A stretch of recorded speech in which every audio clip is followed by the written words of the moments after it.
Marina's channel. If this is the first time you actually click on one of my videos, hi, my name is Mina or Marina, however you wish to call me. In this occasion, a friend, my neighbor, Haiti.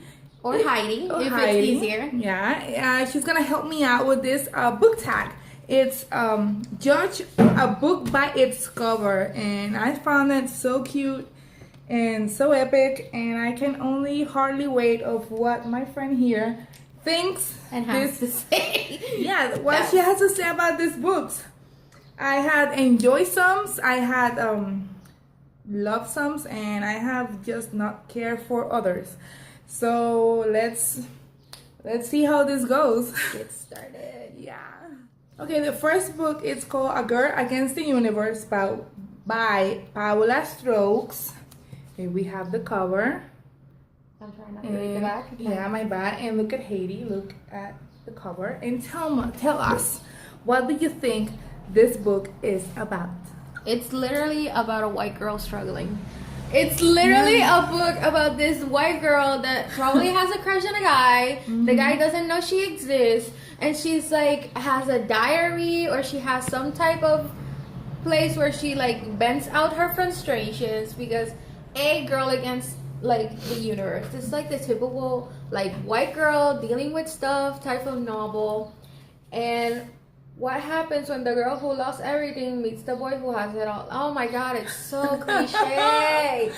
It's literally the guy probably has, it's like rich or something, she's poor. Maybe she's an orphan or something that lost her family, and like she's like living on the streets, and like this boy like takes her in, and they fall in love, and like they have some emotional constipation in the middle of the book. Like it looks cliche.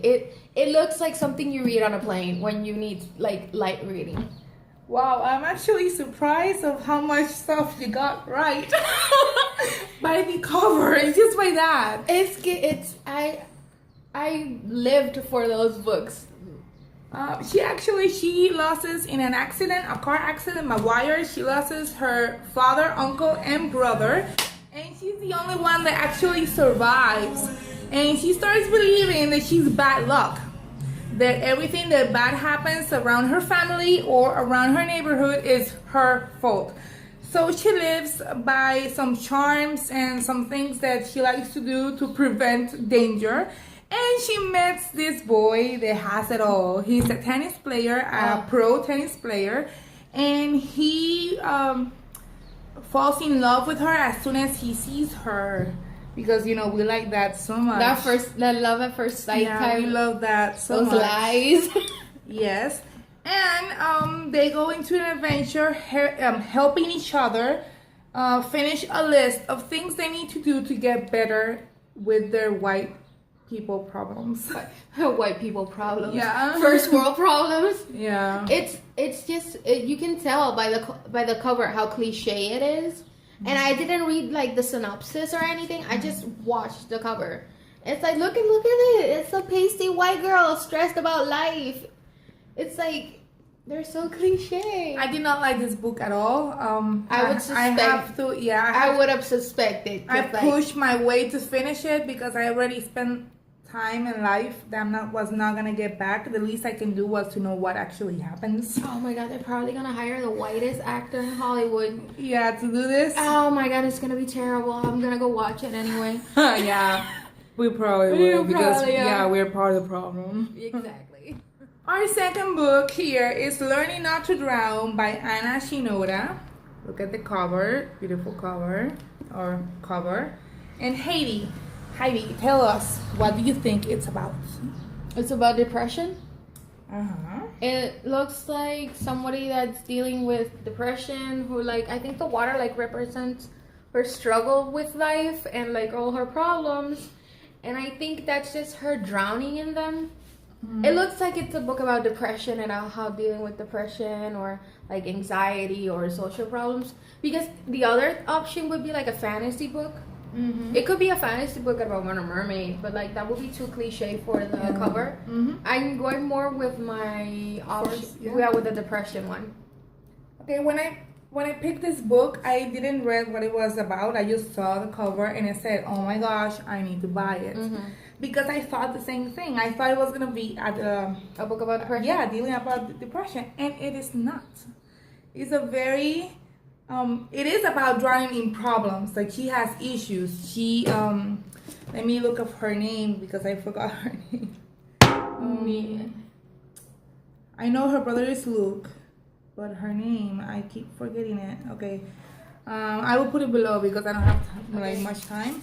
And she tries so hard not to be compared with her brother.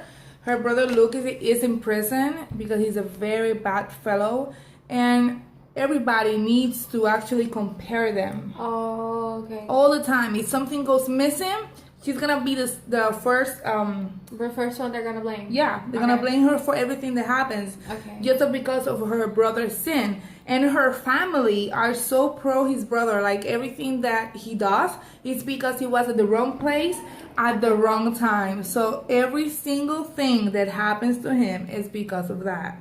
That is a person with very bad luck.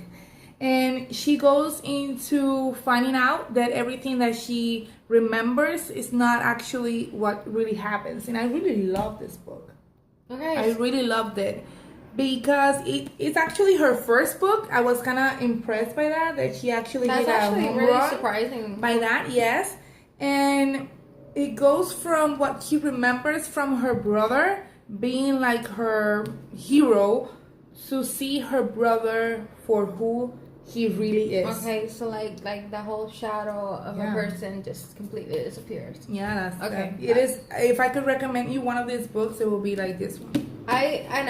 Because I think I went a little bit with the whole drowning her problem thing. I know. I went the same thing because if you can look, it's like her house. It's like the her window. room. Yeah, it's like a room, and she's drowning in things, and that's why I actually bought it.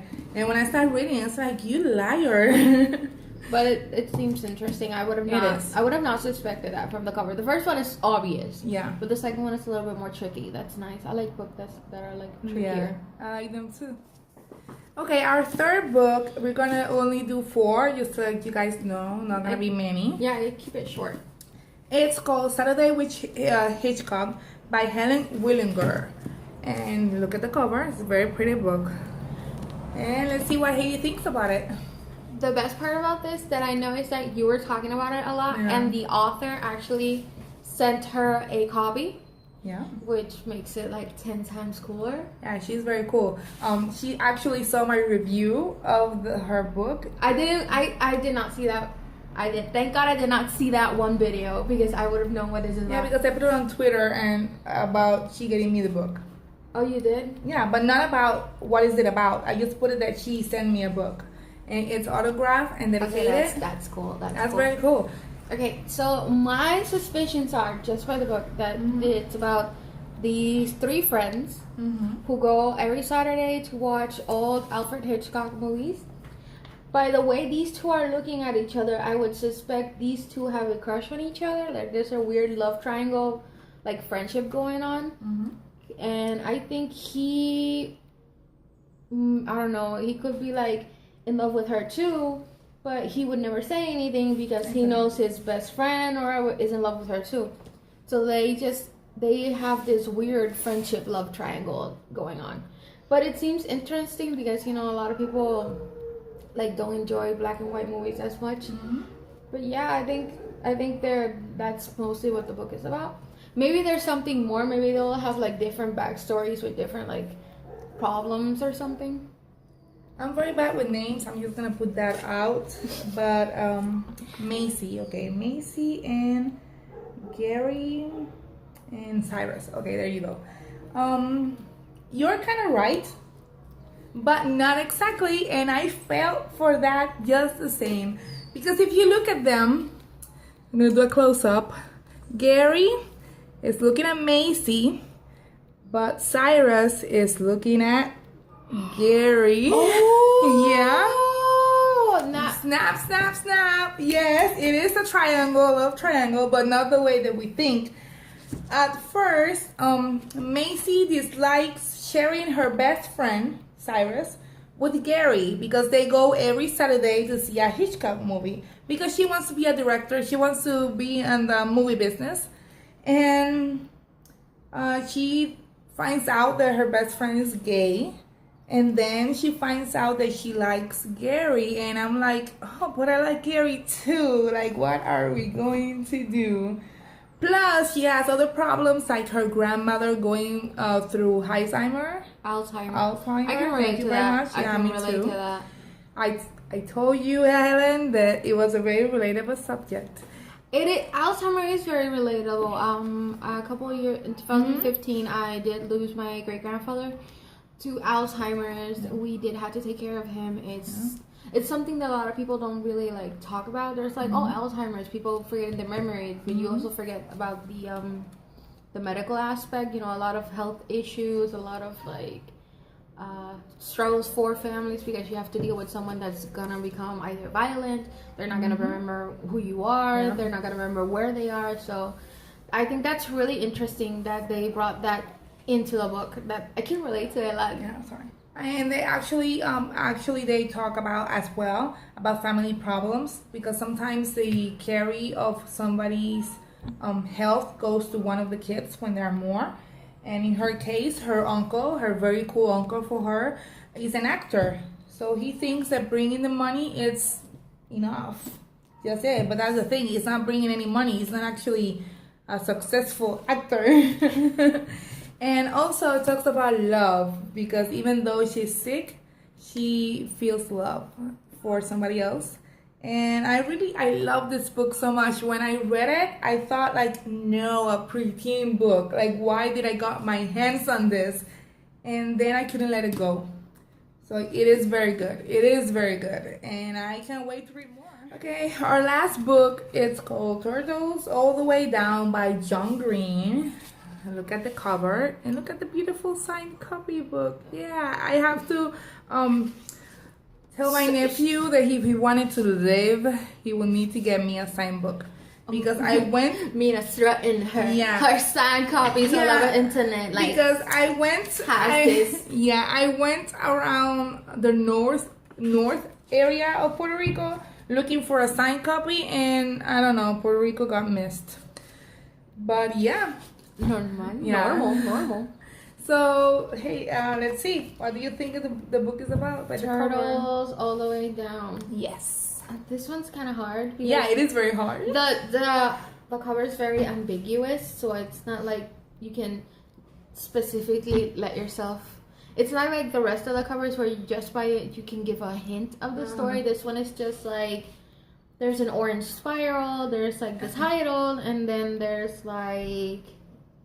As soon as you read the book, you know what the spirals are about. But you need to read the book to actually know. So it's meaningful, but not from first sight. Is it about old people? No, it is not. But it's like, I would suspect it would be about like old people going down like the last bit of their life. And that's like that, like they're spiraling down their life with their struggles. You know, turtles, because turtles live like a long life. They live. This is all knowledge from Finding Nemo. Yeah, that's what I was gonna say. That's like Finding Nemo. That's all I know about turtles. All the way down. So it's like, I don't know, maybe a person that's slow or something. That's slow with things in life, like in the sense that they haven't like gotten out of their house, or they're still like, you know, they haven't decided themselves. So it's like slow, in a slow pace. Exactly. Okay, let's share what this really is about. Okay, our main character, his name is Asa, because Asa. Okay, there you go, thank you. And she has OCD, and she also has ADD, yeah, and she has something else I can't remember right now. She has anxiety. She has anxiety. Oh my god, that's horrible. Yeah, and the thing is that she doesn't like taking pills because pills make her not be herself. So she doesn't take them. She tells her mom that she does, and her mother is so responsible that she just believes her. Like, you don't see no progress in your daughter, but yeah, let's believe you're taking your medication. And she has her best friend, and her best friend is a Star Wars fan fiction kind of person. Yeah. And he writes about Ray and Chewbacca, like as a couple. Yeah, it's so weird. Ray Baca. Yeah. Ray Like Baca. I know Raylo is like I ship it. I love Raylo, but I don't know like about that. Ray Baca, it's like you got interspecies babies. Yeah, I know. And the thing is that her friend, she's very she likes to be detective like, and they find out about a millionaire who's missing, and there is reward for him. So they actually, since they know their son, Asa knows him from camp, like we're gonna make a friendship, a connection, so we can actually find out where his father is. And it's kind of cool because that is the theme of the book, and when you're reading it, it shifts. It stopped being that because her condition takes a hold of the book. Like you're not even like she cannot even tell her story like it is. It's kind of it's true John Green nature. You know, he has this way of incorporating things like, you know, he's done cancer. Yeah, I know. And he has a way of taking things and like making them something completely different than what you expect. And it's a very quotable book. Pretty much every page I was marking it down. Like, oh yeah, I can relate to this. I can relate to that. And this one doesn't have it because I haven't read this one. The one that I actually bought, I didn't bring it. But that's normal. You always have like two copies. Like the one that she murders with Sharpie, and then the one that she keeps on display. I make notes on my books. Sue me, judge me, I don't care. I do it. And I like it how it's more about friendship than about love. Like it's not based completely on romance. Yeah, it's more about friendship. That's something that I criticize a lot on books. Mm-hmm. You know, it's always about, you know, a girl and boy falling in love, then breaking up, and there's someone else coming in. And I want more books that are about, you know, your family, friendship. I want more books with the essence of, you know, there's that essence of like of something that's not cliche. I'm tired of cliches. And I wanted to finish with one of the quotes I was gonna say in the previous video, but I didn't have my book with the quotes. And it says, and this is Asa, right? Yeah, Asa. Remembering camp with Davis, and she says, anybody can look at you. It's quite rare to find someone who sees the same world you see. And I was hooked with that one. And I thought it was gonna be a romance book until, you know, other stuff happened. Yeah. And I hope you actually liked this video. If you did, please remember to hit like, to share with your friends, and to subscribe to my channel if you like to, below. And I hope you have a good day, evening, or night, wherever you are, and long rain books. Bye.